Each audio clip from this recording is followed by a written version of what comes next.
This campaign is about putting a small tax on international financial transactions, which can raise millions of pounds, in fact billions of pounds, for tackling poverty, both here in Wales and across the UK as a whole and globally. What we're asking is for governments across the world to put a 0.05% tax on international financial transactions between banks.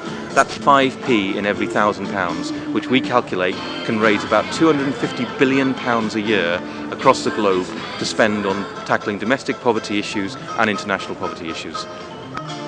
The proposals for a Robin Hood tax is something I think all politicians from all political parties should be looking very carefully at. A very small tax on big international banking deals could make a huge difference to those that are suffering poverty in this country and abroad, and to look to fund projects that can really make a difference in terms of climate change.